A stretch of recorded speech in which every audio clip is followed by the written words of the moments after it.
Halo, assalamualaikum warahmatullahi wabarakatuh. Selamat datang di Rili Channel, teman-teman.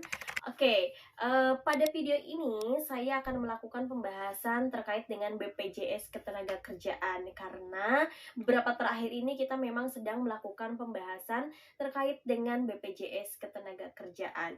Sehingga pada video kali ini saya akan membahas tentang berapa sih iuran yang dipotong oleh perusahaan dari gaji kita yang akan masuk pada BPJS Ketenagakerjaan atau yang dilaporkan ke BPJS Ketenagakerjaan. Oke teman-teman, di sini saya akan memberikan contoh perhitungan potongan gaji yang dialokasikan untuk BPJS Ketenagakerjaan. Nah, ini sebenarnya kita bisa mengetahui berapa sih gaji kita yang dilaporkan oleh perusahaan kepada BPJS Ketenagakerjaan. Itu bisa dilihat pada aplikasi JMO. Karena bisa jadi setiap perusahaan itu tidak memberikan data yang sebenarnya atau mungkin ada yang menggunakan data minimum, yaitu menggunakan upah minimum provinsi atau daerah yang digunakan atau yang dilaporkan oleh perusahaan kepada BPJS. Tetapi ada juga yang menggunakan data sebenarnya, seperti itu ya. Jadi hitungan yang akan saya berikan contohnya bukan hitungan nominal yang pasti, hanya saja itu persentasenya saja. Oke, teman-teman bisa menghitungnya dari mana? Dari aplikasi JMO. Di sana ada keterangan berapa sih gaji yang dilaporkan oleh perusahaan kepada BPJS Ketenagakerjaan. Sehingga itu adalah acuan untuk melakukan perhitungan persentasenya. Oke, di sini saya akan memberikan contoh. Teman-teman bisa melihat di sini juga ya, itu ada slip gaji.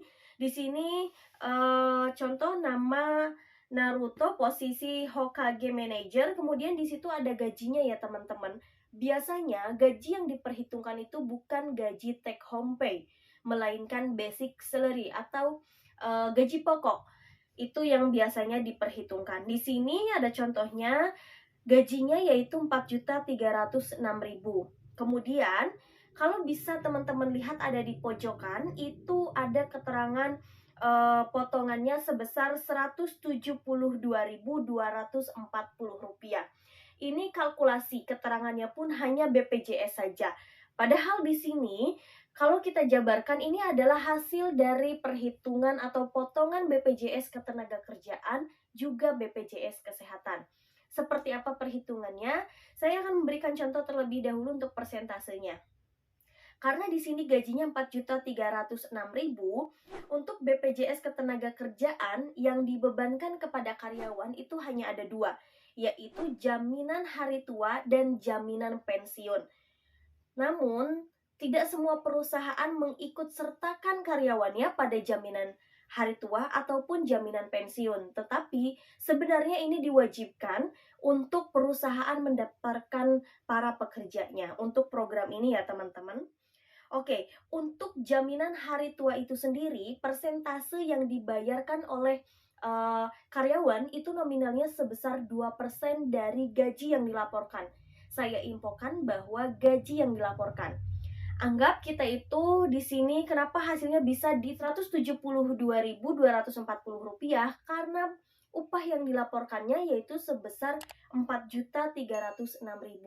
Maka 2% untuk jaminan hari tua dari Rp4.306.000 yaitu nominalnya Rp86.120. Itu untuk program jaminan hari tua. Kemudian untuk jaminan pensiun itu yang dibebankan kepada karyawan hanya 1%. Jadi 1% dari Rp4.306.000 itu adalah Rp43.060. Kalau kita dijumlahkan, nominal ini hanya ada di Rp129.180. Tadi saya sebutkan kalkulasi pemotongan yang ada pada slip gaji ini tertera Rp172.240. Sedangkan untuk BPJS Ketenagakerjaan itu Rp129.180 seharusnya. Kemudian, kenapa di sini bisa muncul angka Rp172.240? Itu ditambahkan lagi dengan potongan BPJS Kesehatan. Jadi, untuk BPJS Kesehatan itu sendiri, total yang harus dibayarkan oleh perusahaan kepada BPJS Kesehatan sebesar 5% dari upah atau gaji yang dilaporkan. Tetapi 4% ini dibebankan kepada karyawan, 4% ini dibebankan kepada perusahaan dan 1% dibebankan kepada karyawan. Sehingga 1% dari 4.306.000 yaitu tadi Rp43.060.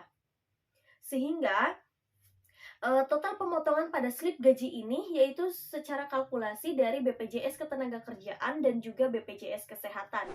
BPJS Ketenagakerjaan Rp129.180 dan untuk BPJS Kesehatannya yaitu Rp43.060.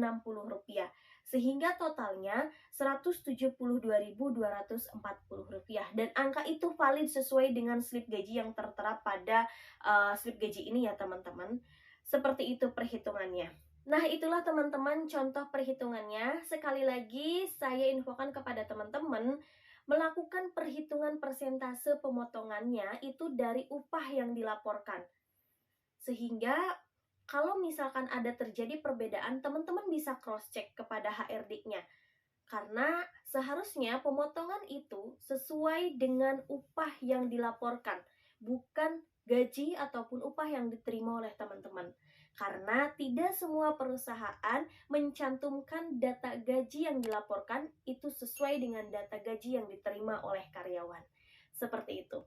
Nah, itulah tadi teman-teman perhitungannya. Kalau misalkan masih ada yang ditanyakan oleh teman-teman, silahkan kita lanjut di kolom komentar ya teman-teman. Nanti saya akan jawab pertanyaan dari teman-teman semua. Terima kasih telah menonton video ini. Semoga bermanfaat dan menjadi wawasan untuk kita semua. Jangan lupa dukung selalu Rili Channel dengan menekan tombol subscribe, kemudian like dan share ke teman-teman semua. Ini sangat berguna dan sangat bermanfaat untuk teman-teman pekerja semuanya. Sekali lagi, terima kasih. Wassalamualaikum warahmatullahi wabarakatuh.